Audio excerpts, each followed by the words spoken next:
मैं नहीं कर पाऊंगा, मुझसे बिल्कुल भी नहीं होगा। 3 महीने में कौन पेपर क्लियर करता है? ऐसा आपने बहुत बार सुना होगा। ऐसा बहुत बच्चे बोलते हैं और पूरा पूरा साल लगा देते हैं एक पेपर को क्रैक करने में।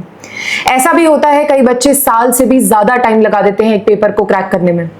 There are times when you try once, twice, thrice, 4 times, 5 times and you fail miserably. But there are people जिनका फर्स्ट अटेम्प्ट में भी पेपर क्लियर होता है। That is possible. और अगर कोई चीज पॉसिबल है और आप नहीं कर पा रहे हैं, दैट मीन्स आपकी स्ट्रैटेजी में कोई दिक्कत है, कोई प्रॉब्लम, कुछ तो है जो आपको रोक रहा है अपने ड्रीम को अचीव करने से, अपने गोल की तरफ आगे बढ़ने से। अगर आप सोच रहे हैं कि आपको 2026 में वीडियो के थ्रू पढ़ना है, यूट्यूब वीडियोस के थ्रू पढ़ना है और अपना पेपर क्रैक करना है, तो ये वीडियो आपके लिए बहुत इंपॉर्टेंट होने वाला है। इसके अंदर आपकी कमियों से लेकर वो गलतियां जो बहुत बच्चे करते हैं उनको डिस्कस किया जाएगा। उसके साथ ही कैसे पढ़ना शुरू करें, क्या चीजें करें कि हमें सिर्फ 3 महीने के टाइम में अपना सिलेबस कवर हो जाए और उसके बाद मॉक्स देके हम पेपर को क्रैक कर सकें। काफी चीजें जो आपको बहुत सारे YouTube चैनल्स के ऊपर मिल जाती हैं, उससे काफी डिफरेंट होने वाला है वीडियो, बिकॉज हम इसको साल में, 2 साल में एटलीस्ट इतना एक्सटेंड नहीं करेंगे कि आपका जो हिम्मत है वो टूट जाए और आप अपने पेपर की तरफ ना बढ़ पाए। तो चलिए शुरू करते हैं आज का वीडियो। मैं आपका स्वागत करती हूं करियर शाला के ऊपर। मैं स्वाति बत्रा आपको इस वीडियो के थ्रू लेकर चलूंगी एक ऐसे सपने की तरफ जो आपने कभी देखा था, यानी कि एक सरकारी नौकरी का सपना। एक सरकारी नौकरी का सपना जिसके बारे में हम सब बात करते हैं। हर बच्चे का एक ख्वाब होता है कि उसकी एक नौकरी हो, ऑफिसर बने, माँ बाप का नाम रोशन करे। तो उसके बारे में आज बात करेंगे। पेपर्स, सबसे पहले कोई भी गवर्नमेंट पेपर्स होते हैं वो 3 हिस्सों में डिवाइडेड होते हैं। बेसिकली वो एसएससी हो सकता है, यानी कि हमारा स्टाफ सिलेक्शन कमीशन का एग्जाम। उसके बाद आरआरबी हो सकता है, यानी कि रेलवे का एग्जाम। उसके बाद बच्चे जाते हैं बैंकिंग की तरफ। ये 3 एग्जाम्स में से भी सबसे इंपॉर्टेंट चीज अगर मैं कहूं तो इनको सब्जेक्ट्स में बांटा जाता है। डिफरेंट सब्जेक्ट्स में चीजों को बांट दिया जाता है और उन सब्जेक्ट्स के ऊपर हम मेहनत करते हैं, ये बिना देखे कि हमारा कौन सा सब्जेक्ट अच्छा है और कौन सा सब्जेक्ट बुरा है। हम ये बिना देखे बस लग जाते हैं एक दौड़ में, एक भेड़ चाल में, जहां पर हम ये गेस करना भूल जाते हैं कि हम किस चीज में अच्छे हैं, हम किन चीजों पे काम कर सकते हैं। तो सबसे इंपॉर्टेंट चीज, पहली चीज हमें चेक करना है कि हम किस चीज में अच्छे हैं। तो यहां पर मैं टेलीग्राम ग्रुप के ऊपर 3 मॉक्स डालने वाली हूं। वो 3 मॉक्स 3 चीजों से रिलेटेड हैं। एक एसएससी का मॉक होने वाला है, एक आरआरबी का मॉक होने वाला है और उसके साथ ही एक आपका बैंकिंग का मॉक होने वाला है। आपने उनमें से तीनों एग्जाम्स को अटेम्प्ट करना है। अपना जो भी आपका रिजल्ट आएगा उसको बताना है। ये ऑनलाइन मॉक्स होंगे। उन मार्क्स को आप यहां पर भी कमेंट सेक्शन में टाइप कर सकते हैं, जिससे हमें एक व्यू मिलेगा कि आप किस तरफ जा सकते हैं। 3 अलग दिशाएं और तीनों में से आपका एम एक है कि आपको सरकारी नौकरी चाहिए। तो आपको इन 3 पेपर्स को देना है। उन 3 पेपर यानी कि मॉक्स के बाद आप अपनी तैयारी को शुरू कर सकते हैं अकॉर्डिंगली आप जिस भी फील्ड में अच्छे हैं। हम इस चैनल के ऊपर आपकी मैथ्स के ऊपर काम करने वाले हैं। मैथ्स, हाँ जी, वही सब्जेक्ट जिससे सबको डर लगता है। डर लगता है क्या कहें कि बच्चे करना ही भूल जाते हैं, सिर्फ उतने ही मार्क्स लाते हैं जितने की कट ऑफ के लिए जरूरी है। जबकि अगर मैं मैथ्स की बात करूं, मैथ्स एक ऐसा सब्जेक्ट है जहां पे आप फुल ऑन फुल स्कोर कर सकते हैं।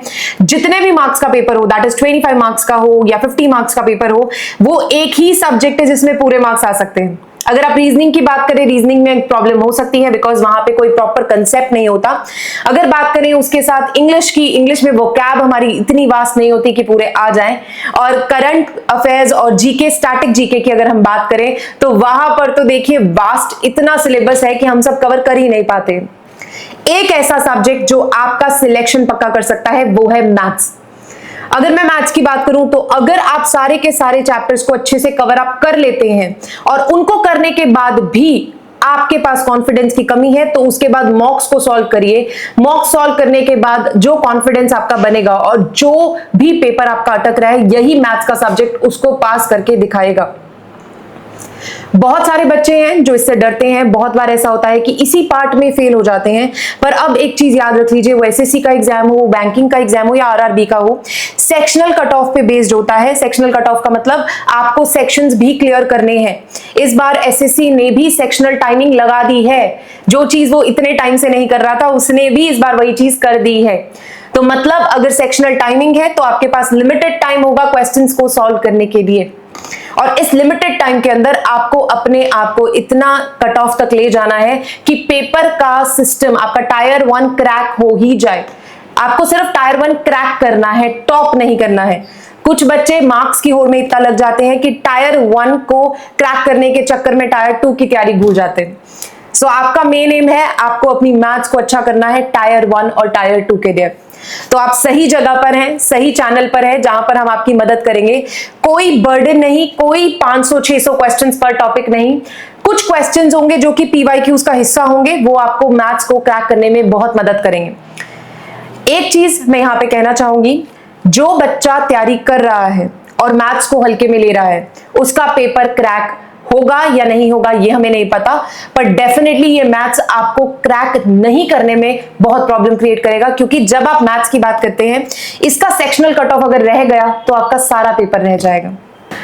सो सबसे इंपॉर्टेंट चीज जो यहाँ पे होती है मैथ्स के अंदर, वो होती है आपकी प्रैक्टिस और रिविजन। अगर आप प्रैक्टिस और रिवीजन नहीं कर रहे हैं, आप जितनी मर्जी तैयारी कर लीजिए, आप एक टॉपिक के 500 क्या 1000 क्वेश्चंस भी सॉल्व कर लीजिए, आप पेपर क्रैक नहीं कर पाएंगे। The only thing which I am saying you is you have to basically do the questions not once, not twice, but thrice or 4 times. अगर आप कुछ एक क्वेश्चंस को 3 से 4 बार प्रैक्टिस कर लेते हैं, आपकी तैयारी पक्की हो जाती है। लेकिन आपको ये सब बताएगा कौन, कौन से क्वेश्चंस इंपॉर्टेंट है, कौन सी टाइप इंपॉर्टेंट है, किस तरह के क्वेश्चंस होने चाहिए, ये सब बताने के लिए आपके पास आई नो बहुत सारी बुक्स है, लेकिन बुक्स के अंदर 500 से 600 क्वेश्चंस पर टॉपिक उन्होंने कवर अप कर रखा है। प्रायोरिटी बेसिस टॉपिक के उन्होंने 500-600 क्वेश्चंस दे रखे हैं, और जो नॉन प्रायोरिटी टॉपिक्स हैं उनके भी उतने ही क्वेश्चंस हैं। तो ये तो टाइम वेस्ट करने वाली बात हो गई अगर आप उन टॉपिक्स को जिनमें से 1 या 2 क्वेश्चंस आने हैं और उन टॉपिक्स को जिनमें से 4 से 5 क्वेश्चंस आने हैं बराबरी पे कर रहे हैं। तो इस प्रॉब्लम को सॉल्व करेगा करियरशाला आपके लिए। हम लेकर आ रहे हैं एक बुक जिसके अंदर सिर्फ और सिर्फ पीवाईक्यूज होंगे। 100 से 125 क्वेश्चंस पर चैप्टर होंगे। उन चैप्टर्स को आपने करना है, उन चैप्टर्स को कम से कम 2 से 3 बार प्रैक्टिस करिए, जब तक आपकी गलतियां बिल्कुल 0 पे नहीं आ जाती। उसके बाद आप मॉक्स करिए, एंड आई प्रॉमिस यू आपका पेपर बिल्कुल क्लियर होगा। आपका जो भी एग्जाम है, जिस भी एग्जाम की आप तैयारी कर रहे हैं, मैथ्स के लिए मैं गारंटी ले सकती हूं, अगर आप ये फॉलो करते हैं तो आपका पेपर 100% क्लियर होने वाला है। और जो डर आपके मन में है, जो आप इतनी मोटी मोटी बुक्स देखकर डर जाते हैं मैथ्स के लिए, because whenever we go for a book that is approximately 500 to 600 pages, and that creates a fear in us कि हम ये नहीं कर पाएंगे, उसमें से एक क्वेश्चन भी नहीं होता तो हम डर जाते कि अब इतनी तैयारी के बाद भी वो क्वेश्चन रह गया, और वो फियर कहीं ना कहीं हमारे एग्जाम में देखने को मिलता है। उस चीज को हम लोग यहां पर करेंगे खत्म, और आपको मदद करेंगे कि आपको सिर्फ वही मटेरियल मिले जिससे आप चीजों को सॉल्व कर सकते हैं, और उन चीजों को बहुत अच्छे से करके अपने पेपर को 3 महीने के अंदर दे सकते हैं। मैं ये नहीं कहूंगी कि जो बच्चे बहुत पहले से तैयारी कर रहे हैं उनकी तैयारी वेस्ट हो गई, बिल्कुल भी नहीं। They must be very talented, very much growing and very much competitive for you. But जो बच्चे अभी तैयारी कर रहे हैं वो भी उसी लेवल पर पहुंच सकते हैं, क्योंकि टायर 1 का एग्जाम जो है उसका मतलब टॉप करना कभी नहीं था। ये साल 2 साल तैयारी करने वाले टॉप जरूर कर सकते हैं, लेकिन अगर आप 3 महीने पहले तैयारी कर रहे हैं तो आप पेपर क्लियर कर सकते हैं। और आपको कट ऑफ क्लियर करना है, कोई मेडल नहीं जीतना है कि फर्स्ट टायर में मैं फर्स्ट आया। So that is not going to be of your benefit. तो आप बात को समझिए और चीजों को बहुत ध्यान से देखिए, बिकॉज जब मैथ्स के एग्जाम की बात आती है, ये एक ऐसा एग्जाम है जिसमें फुल ऑन फुल आना बहुत ही आसान है, और इसमें गलतियां निकालना एग्जामिनर के लिए भी मुश्किल है। और आप जानते हैं इसमें स्ट्रेट ऑन आंसर्स आते हैं, कोई ऑप्शन में प्रॉब्लम नहीं होने वाली है। सो अपनी तैयारी को पक्का कर लीजिए, हमारे साथ जुड़ जाइए, बिकॉज एवरी डे आपको अपडेट्स मिलेंगे, क्वेश्चंस मिलेंगे सॉल्व करने के लिए। और हमारे 2 ग्रुप्स हैं, एक ग्रुप जिसके ऊपर मैं पूरी नॉलेज देती हूँ गवर्नमेंट एग्जाम्स के बारे में, जो भी जॉब निकली है या एग्जाम निकला है, और दूसरा ग्रुप जहां पे हम अपने मटेरियल को स्टडी करते हैं पर डे के हिसाब से। अभी 2 दिन हो चुके हैं, आई होप कुछ बच्चों ने उसको तैयारी शुरू भी कर दी है। तो 2 दिन में हमने सारे मटेरियल्स डाले हैं, दैट इज जीके, मैथ्स, आपके पास रीजनिंग है, उसके साथ ही इंग्लिश है, उसके क्वेश्चंस हैं। तो आप इस तैयारी को कंप्लीट करके अपने मॉक्स के साथ पेपर के लिए रेडी हो जाएंगे। एसएससी सीजीएल का एग्जाम निकल चुका है, सीएचएसएल का आने वाला है, और बैंकिंग आने वाली है। हम मेनली आपको मैथ्स कवर कराएंगे, एंड आई प्रॉमिस अगर आप मैथ्स में हम पर भरोसा करते हैं तो आप पेपर जरूर निकालेंगे। और कमेंट सेक्शन में मुझे जानना है कि कितने बच्चे हैं जो इसी साल अपनी गवर्नमेंट जॉब को पक्का कर रहे हैं। All the very best. लगे रहिए और हमें लाइक शेयर सब्सक्राइब करना मत भूलिएगा। धन्यवाद।